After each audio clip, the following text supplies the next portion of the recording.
s'achève. Nous vous disons merci de nous avoir suivis. Restez sur les programmes de Equinox Télévision. Mais d'abord, la deuxième partie de Equinox Soir avec Serge Alain. Autour, Serge Alain, bonsoir. Bonsoir Pierre Lavey-Diomban. Fabien Tsafak, 61 ans, dont 41 années déjà passées en prison. Eh bien, c'est l'histoire d'un homme dont la vie a été brisée par une histoire de recel d'un poste radio, curieux, interpellé alors qu'il était âgé de 20 ans. Fabien Tsafak est écroué depuis 41 ans à la prison principale de Tchang. Le reportage qui a été présenté ici dans cette édition de l'information du 20h sur Equinox Télévision informe que d'après la famille, le dossier de ce prévenu a mystérieusement disparu du tribunal où il était jugé et depuis lors, il croupit en prison sans aucune condamnation. Voilà, madame, monsieur, c'est dans l'essentiel Equinox Soir, deuxième partie. Bonne soirée à vous, Pierre. Bonne soirée à vous, Serge-Alain Autour, et aussi bonne soirée à vos panélistes. Rendez-vous demain, 20h. La suite, c'est donc avec nos invités en plateau, conseiller Vincent de Paul Yédé, Charles Ndikam, conseiller Jean-François Yenga et, bien évidemment, maître Augustin Gueffard. Maître Augustin Gueffard, comment comprendre un dossier qui a disparu, selon la famille, il faut le préciser, mystérieusement du tribunal et, voilà, 41 ans. Comment comprendre cette histoire? C'est facile à comprendre si vous avez eu le courage d'interroger le monde carcéral au Cameroun. Voyez-vous, j'ai eu la chance de participer, d'être sélectionné par le programme PACDET français, où j'ai travaillé pour ce groupe-là pendant 7 ans. Il consistait en quoi? Il consistait à décongestionner les prisons du Cameroun. Quand ce programme tendait vers sa fin, le gouvernement de la République, comme d'habitude, a bluffé le peuple en organisant en 2014 la conférence des 10 chefs de cour. Le ministre de la Justice actuel avait demandé à ce chef de cour de l'aider à trouver toutes les solutions pour décongestionner les prisons. Il y avait donc deux groupes retenus. Le premier groupe, c'était de construire les nouveaux palais de justice. Chacun connaît l'État. Le deuxième groupe, c'était les peines alternatives. On a bousculé les députés et les députés ont fait ce qu'ils devaient faire. Les peines alternatives figurent bien dans notre code pénal. Malheureusement, elles sont inapplicables parce que il manque un petit texte pour dire appliquer comme l'article 66 de la Constitution. Le président de la République, donc, il refuse de signer le décret pour faire appliquer les peines alternatives. Ce qui veut dire que en 2017, entre 2014 et 2017, pour 19 000 voire 24 000 places disponibles dans toutes les prisons de la République, on retrouve presque 40 000 détenus, toutes catégories confondues. Donc, il y a ce qu'on appelle la surpopulation carcérale. Pour ceux qui ont eu à mener des recherches ou qui ont eu à travailler bénévolement pour décongestionner les prisons, ils peuvent vous dire quelle est la catastrophe qu'on y découvre. J'ai dit, monsieur Tsafak, il a même la chance d'être en vie. Je passe votre contrôle. J'ai un jeune, Alexis Dipanda Mwele Brandol. C'est Brandol qui fait la différence. Je l'ai géré 2 fois dans le cadre de ce programme PACDET. C'est un monsieur, c'est un jeune homme qui a réussi le concours des commissaires de police. Il est demeuré élève commissaire pour au moins 7 ans. Et toutes les fois qu'il se présentait comme élève commissaire, les autres regardaient son âge, sa taille, et puis doutaient. La seule réaction, c'était de l'envoyer en prison. Et en prison, il continuait à dire qu'il est élève commissaire, jusqu'à ce qu'il se retrouve devant la barre. Et j'ai toujours eu la chance d'être commis pour le suivre. La première fois, j'ai été commis. La deuxième fois, il m'a appelé à rescousse. J'ai dû justifier cela. Voyez-vous, si l'État ne fait pas des efforts, vraiment des efforts, pour faire le minimum, on connaîtra ces situations. Moi, je n'ai pas le courage d'en parler parce que je sais ce qui se passe. Il n'est pas seul dans cette situation. Il n'y a pas de place, mais la volonté politique est de les museler. Quand vous voyez, on vous dit dans la République, il y a une épidémie. Tout le monde dit Corona. chacun fuit la rue. Mais l'État ne fait rien pour aménager les situations dans les prisons.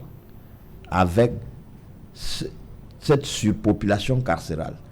Moi, je me dis, je crois qu'un jour, ce sera la germination. Tout doit être rasé. On va reprendre le Cameroun. Donc, c'est Jalin. Monsieur Tafak, vous avez la chance d'être en vie. C'est tout le bien que je peux vous souhaiter. Merci. Voilà, Charles Dicam, sur cette situation, c'est 41 ans. On nous dit qu'il est entré, il avait 20 ans. Aujourd'hui, il en a 61. Oui. Pas de jugement, rien. Selon Oui. sa famille, le dossier aurait mystérieusement disparu. Hein. Monsieur Tsafak a bénéficié de la grâce du Seigneur d'être encore en vie. Et il y en a une deuxième. C'est qu'il ait fait cas de lui sur Equinox Soir aujourd'hui. Donc j'ose espérer que monsieur le garde des Sceaux va se réveiller de son sommeil. Je l'ai suivi il y a quelques jours. Monsieur Charles, donne-moi une seconde, donne-moi une Charles. Vous avez dit le garde des Sceaux doit se réveiller de son sommeil. Le garde des Sceaux, l'ex-garde des Sceaux Amadou Ali, Oui. a tué une autre solution. Lorsqu'il était en chair, il y avait ce qu'on appelait les commissions d'office. C'est-à-dire que tous ceux qui étaient poursuivis aux criminels et qui ne pouvaient pas s'octroyer volontairement un avocat, d'office, l'État mettait à leur disposition les avocats. C'était la bonne justice. Le ministre Amadou Ali, il est venu, il a sélectionné, il a annulé cette aide juridictionnelle qui était déjà insignifiante. Alors, puisque tout doit être concentré entre les mains des magistrats et des fonctionnaires, il dit, je retire ce pan aux avocats parce que j'estime qu'ils peuvent s'en sortir avec, il faut les museler. Il confie cela aux auditeurs de justice. D'abord, ils sont fiers d'eux. Deux, ils ne sont pas... Ils n'aiment pas ça. Ils ne le font pas.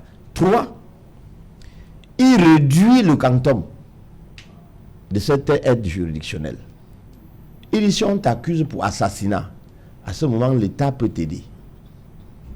Mais si tu détournes les biens de la République, moins de 500 000, moins de 50 millions de francs, l'État ne peut pas t'aider. Mais non. C'est-à-dire que d'office, lui, il choisit d'apprécier le type de crime que l'État doit aider. L'État ne doit aider que ceux qui sont vraiment des réels criminels. Voilà comment il a renforcé à sa manière la surpopulation carcérale. Or, cette aide juridictionnelle coûtait quoi? C'était 5 000 francs. Et pour toucher les 5 000 francs, il vous fallait 11 signatures de fonctionnaires. Avec timbre à l'appui. C'est-à-dire que pour parcourir les 11 signatures, pour obtenir les 11 signatures, rien que le taxi avalait les 5 000. En sus du thème. Mais M. Amadou Ali a trouvé l'énergie suffisante pour supprimer cette rubrique qui aidait vraiment à décongestionner les prisons. Donc c'est lamentable.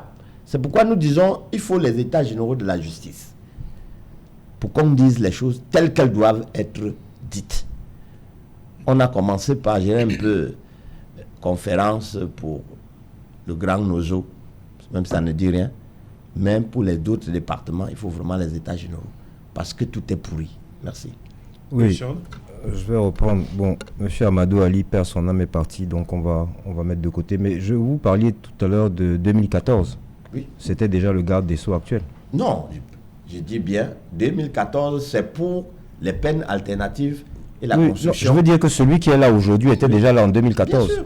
Et puis s'il est là depuis, son patron aussi. D'accord, donc je peux lui demander de se réveiller. Donc, Pour les peines alternatives. qui se réveille pour tout, pour que nous ne vivions plus jamais ce genre de choses. Je l'ai suivi il y a quelques jours, c'est ce que j'étais en train de dire tout à l'heure, lorsqu'il évoquait une affaire célèbre d'un monsieur qui est en balade après avoir spolié les Camerounais Liep Nimal, et où il a lui-même fait l'inventaire des prisons, la capacité des prisons et le nombre de prisonniers. Je pensais qu'il allait s'arrêter à 2-3 prisons, mais il a inventorié toutes les prisons camerounaises. Je ne sais pas s'il ne s'est pas fait mal à la bouche, lui-même. Lui, garde des Sceaux. J'ai entendu parler d'une prison à la sortie de Douala. Ça fait 10 ans qu'on en entend parler. et rien n'arrive. Bon, je ne suis pas surpris puisque la République en construction achève rarement ses travaux. L'autoroute, c'est pareil.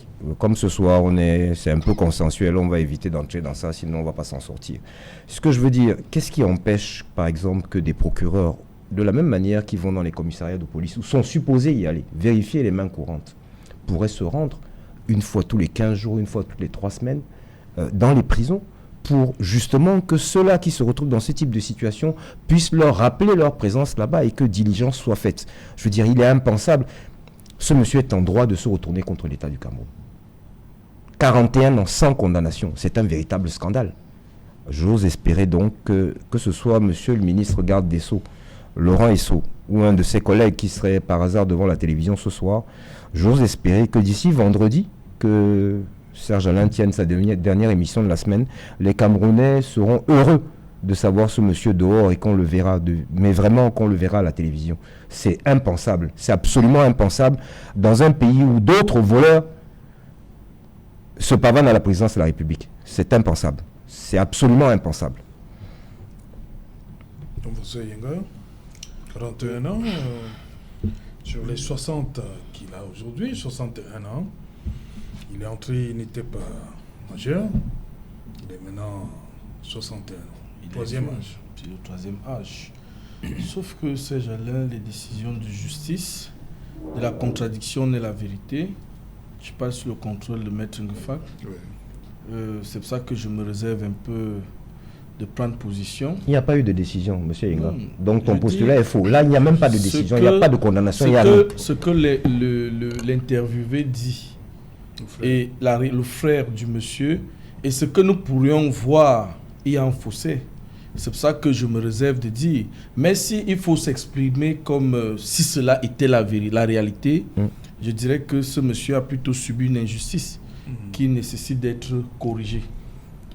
Sous réserve du fait que ce que son frère dit est une vérité. Maintenant, comme M. Charles Ndjikam, il aime trop quand je l'appelle monsieur, a décidé... Pourquoi je n'en ai pas la qualité? Nous avons toujours eu ce problème. Non, mais petit frère, donc tu penses que tu me fais cadeau en appelant Ndjikam à 64 ans? Attendez. Petit. Allons-y. Comme il a déjà interpellé les procureurs, je dirais aussi que les avocats peuvent aussi nous aider sur cette lancée. Oui, Maître Ngefak, vous avez toutes les possibilités pour pouvoir entrer dans les prisons et chercher à connaître ce genre de cas. Et cela, c'est beaucoup plus parce que aujourd'hui, c'est devenu de l'argent. Le travail de l'avocat est d'essence bénévolat. Mais c'est devenu de l'argent et c'est pour ça que nous subissons tout cela. L'avocat est plus libre d'entrer dans n'importe quelle prison et prendre corps d'une affaire. Donc nous interpellons tous nos frères qui sont des avocats à aider aussi la justice sur ce point, sur ce pan-là, afin que les Camerounais ne puissent pas subir ce genre de faits. Okay. Conseiller Yédé, cette situation, vous voulez que ce soit, comme on dit, un happy end? 41 ans, c'est trop, c'est énorme. Sur 60 ans. Je suis plutôt ému, n'est-ce pas, et bouleversé par la méchanceté de celui qui l'a mis dans cette situation. Parce que, comme son frère l'a dit, plus d'une fois, le dossier a disparu. C'est-à-dire que c'est quelqu'un qui avait une position de pouvoir et qui l'a utilisé pour nuire à ce gamin qui est devenu un homme de troisième âge à l'intérieur de la prison. Donc, ça revient vraiment à... Ça nous permet de condamner ici des attitudes des uns et des autres qui utilisent leur position de pouvoir pour écraser les autres. Parce que voilà un gamin qui n'aura jamais de vie parce que quelqu'un a voulu démontrer à sa famille, pas seulement à lui, parce qu'il n'était qu'un gamin, à sa famille qu'il était puissant. Maintenant que tout le monde est parti. Recel de transistor. Recel de transistor. Imaginons un peu. Je vais répondre à... Donc, et ça remet au goût du jour certains comportements des agents à l'intérieur du système judiciaire qui savent exactement ce qu'il faut faire pour nuire aux justiciables. Parce qu'il savait très bien que peut-être que le dossier était vide, peut-être qu'il ne pesait pas, mais même s'il avait été jugé, il aurait déjà totalement purgé sa peine. Mais donc, je crois que vivement, enfin, je souhaite que les hommes de loi se saisissent de ce dossier, qu'il soit libéré et que l'État, n'est-ce pas, lui apporte la compensation nécessaire. Justement, maintenant, Oui, tout le monde s'interroge. Est-ce que on ne peut rien faire pour ce cas? Non. La justice ne peut rien. Aussitôt que vous avez dénoncé, ce sera fait. Et je sera fait? Je vais répondre à mon ami Yenga. Jean-François Yenga. Dans le cadre des activités du comité de développement de la Grande Ménois, la rubrique juridique composée uniquement des avocats avait organisé des semaines, des cliniques juridiques au palais de justice. Je parle sous le contrôle de tous les avocats de la Ménois qui me regardent. Nous avons passé une semaine à Tchang. Nous avons plaidé devant la juridiction de Tchang. Nous avons fouillé de fond en comble cette prison. Je crois que ce monsieur doit avoir un problème de malchance. Parce que 41 ans... Vous n'êtes pas tombé sur... Mais non. Non. Je crois qu'il doit avoir un problème de malchance. Tel que son frère l'explique. Il dit qu'ils ont finalement retrouvé le dossier à Bafoussam. Ils sont allés rassembler les frais pour venir continuer. Ils retournent, le dossier porté disparu. Okay. Donc il y a quelque chose... Une main noire. Il y a quelque chose d'invisible qui plane sur ce dossier. Ok. Donc, il s'appelle Fabien Tsafak, 61 ans, donc 41 années déjà passées en prison. Voilà, merci cher monsieur d'être venu. Merci Charles, merci conseiller Yenga, merci conseiller Yédé, merci à vous maître Augustin Gueffak. Madame, Monsieur, nous sommes arrivés au terme de ce numéro et qui nous seront se retrouve demain à partir de 19h. Bonsoir, Fabien Tsafak.